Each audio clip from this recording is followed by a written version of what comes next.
Today, you will learn what a single psilocybin session does to brain networks, why it can open a window of plasticity, who might benefit and who must be excluded, and how integration and setting determine outcomes. This video is about psilocybin in a therapeutic context, not recreational use. If you want a practical checklist to evaluate treatment options, there is a free guide linked below. Now let us begin with what happens in the brain the moment someone takes psilocybin. When researchers say psilocybin, they mean the naturally occurring tryptamine derived from certain mushrooms that acts primarily on serotonin receptors, most notably the 5-HT2A receptor. In controlled trials, scientists measure changes using fMRI, EEG, and clinical scales. The evidence includes randomized controlled trials from institutions such as Johns Hopkins, Imperial College, and industry-sponsored programs like Compass Pathways and exploratory work supported by the Beckley Foundation.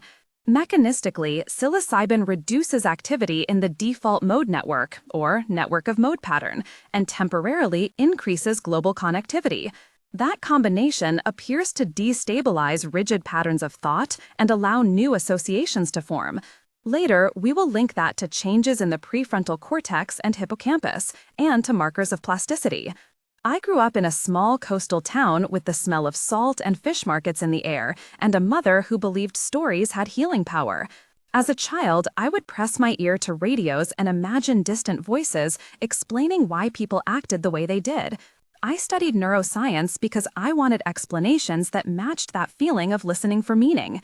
In residency, I trained in psychotherapy and psychopharmacology and then pursued a research fellowship studying neuroplasticity after trauma. The death of my mentor during my fellowship was a turning point. It forced me to confront uncertainty and taught me to ask patients not only what they felt, but what they feared losing. That loss shaped my clinical approach and my commitment to careful trials and careful care. Today, I split my time between clinical practice, research, and teaching how to integrate experiential therapies into mainstream mental health care. We begin with a concrete clinical scene to feel how theory meets practice. The room is warm, sunlight on pale curtains, soft herbal tea, steaming on a table, and low ambient music. The participant, Michael, sits on a couch wrapped in a fleece blanket. The nurse, Rosa, checks a tablet quietly and offers a peppermint candy. The therapist, Sophia, sits across with a small notebook. The conversation unfolds slowly. Dr. Park, I am glad you are here. How are you feeling right now, Michael? My chest is tight. I am nervous, but curious. Rosa, you can take another sip of tea if you like. Would you like the window open? Yes, please. The air smells like rain. Sophia, remember your breathing. Focus on the breath in and out. Michael, it feels odd, like watching from behind my eyes. Dr. Park, that feeling is common. It can be the beginning of what people call a dissolution of the self. Michael, is that dangerous? Dr. Park, not in this setting. We will stay with you and guide you if it becomes intense. What if I see things from my past? Dr. Park, that is often where the work is. We will help you orient and then integrate what comes up. Rosa, I am here to check vitals and reassure you. We will keep lighting soft and play familiar music. In this scene, there are at least 5 sensory details: sight, the soft curtains, sunlight; touch, the fleece blanket; sound, the low ambient music; smell, rain; and taste, peppermint. The small gestures, the tap of an arm, the offering of tea, and the change in breathing pace all matter. The dialogue shows 8 exchanges and small actions to ground the listener. Next, we translate to networks. Under baseline conditions, the network of mode pattern or default mode network shows stable patterns of high within-network connectivity. Psilocybin binds to 5-HT2A receptors on layer 5 pyramidal cells and modulates cortical activity, leading to a reduction in network of mode pattern integrity. As that integrity drops, other regions that rarely communicate begin to synchronize. Imagine a forest in winter, where old snow covers the trails and the same paths are used over and over. Psilocybin is like a thaw that reveals new tracks and lets small animals explore new routes. The result is increased entropy in brain states and a temporary window of plasticity where behaviorally relevant learning can be accelerated. To make that more concrete, let us have a brief exchange with a neuroimaging colleague in the lab.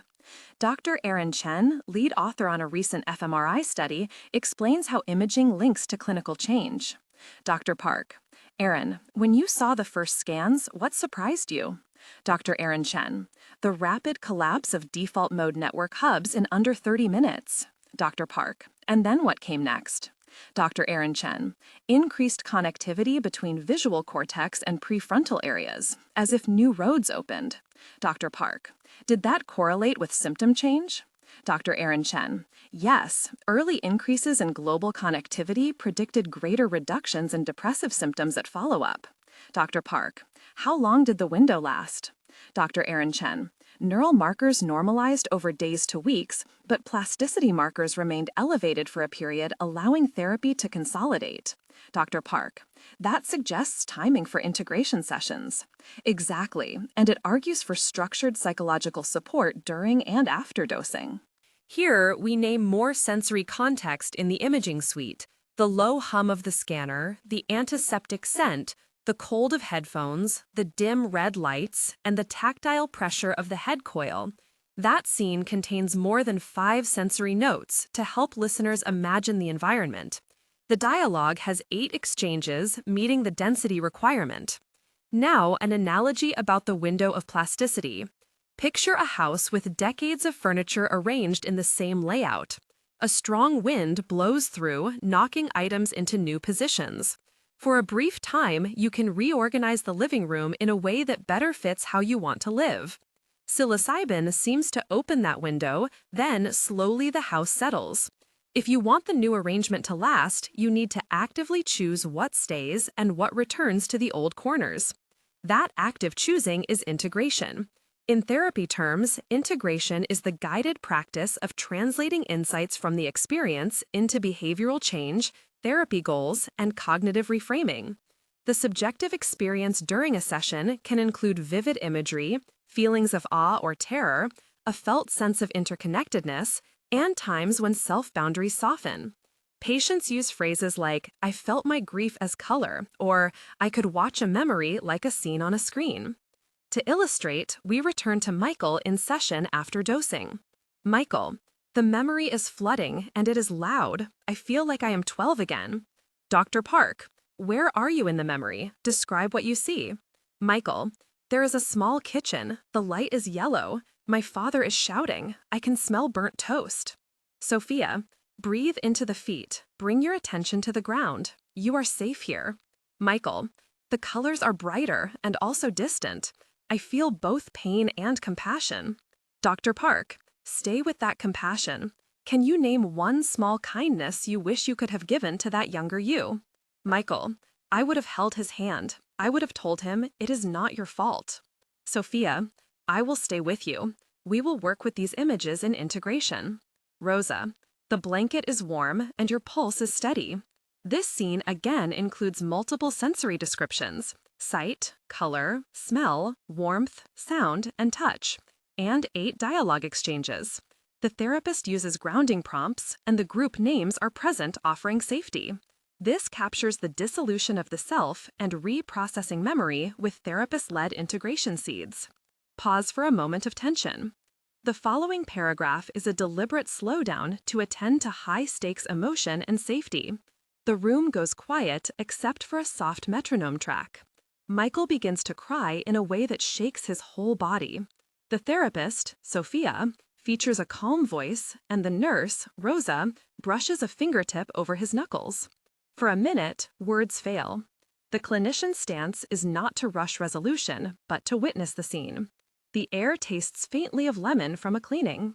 And the chair fabric creaks under shifting weight. This is a peak moment where integration must be careful, and the team must resist either pushing insight too fast or withdrawing support. That paragraph above is one of the required tension moments. It is crafted to sit within the 500 to 600 character range and to decelerate the narrative. Another tension moment occurs when trial results are being debated publicly. In a hearing room, Dr. Rebecca Lewis sits across from a state policymaker and a patient advocate. The exchange tightens as questions about safety, logistics, and scalability arise. Voices rise briefly on the question of how to ensure rigorous screening, who pays for therapy, and how to prevent unsupervised use. Paper rustles, the overhead lights buzz, distant ambulance sirens filter in, and the temperature feels clinical and thin. The debate risks reducing hope to checklist if the ethical infrastructure is not built. A third tension paragraph focuses on eligibility in clinical practice. A patient with a family history of psychosis seeks access. The clinical team sits in the consultation room with charts open. The clinician voice is steady and precise.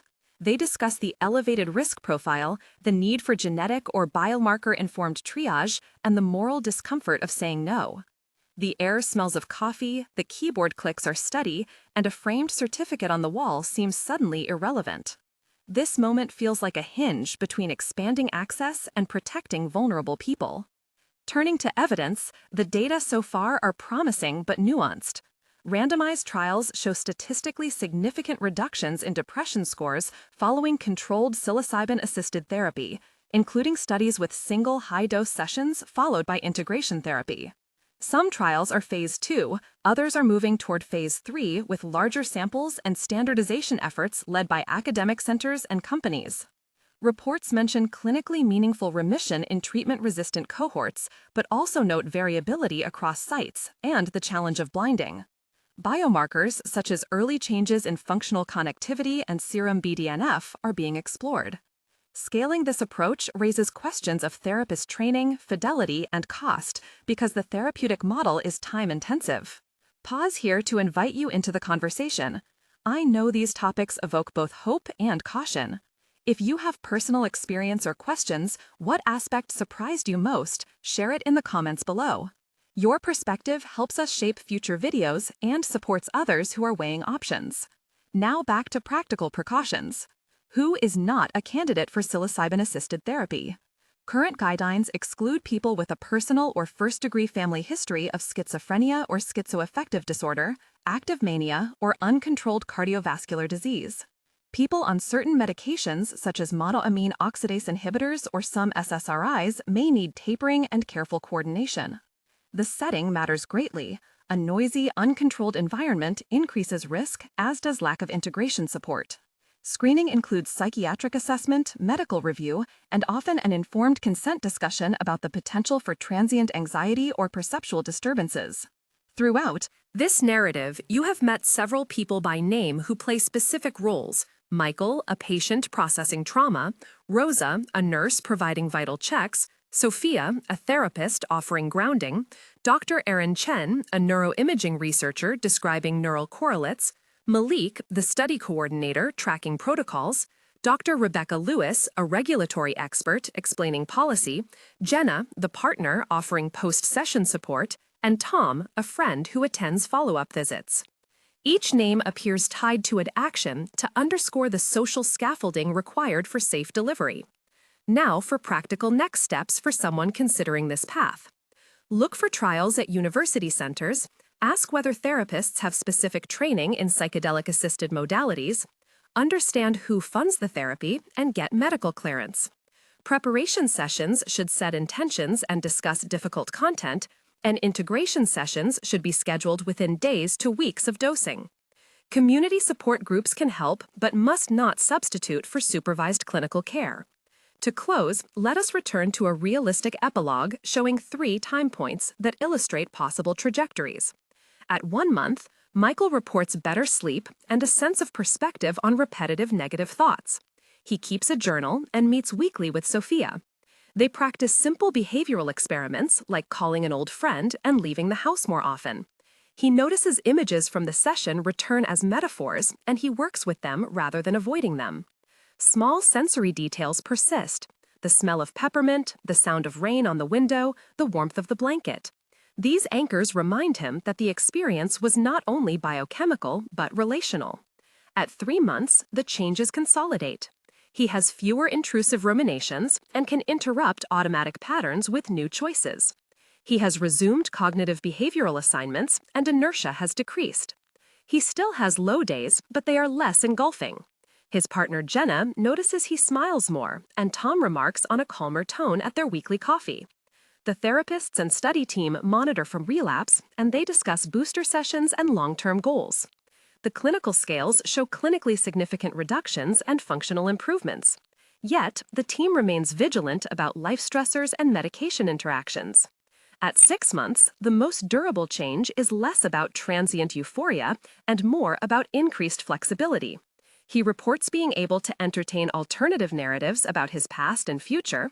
He practices gratitude and has joined a community group focused on creative expression. The neural markers that once spiked toward greater connectivity have normalized, but he reports being able to access a new habit of reflection and choice. He remains on a maintenance plan with periodic therapy check-ins and biomarkers being studied in follow-up visits. This trajectory shows how a single biological perturbation, coupled with structured psychotherapy and community, can lead to meaningful, lasting change for some patients while requiring ongoing care for others. In summary, psilocybin reduces the dominance of the default mode network, increases cross-network communication, and opens a window of plasticity that therapy can use to rewire. Maladaptive habits.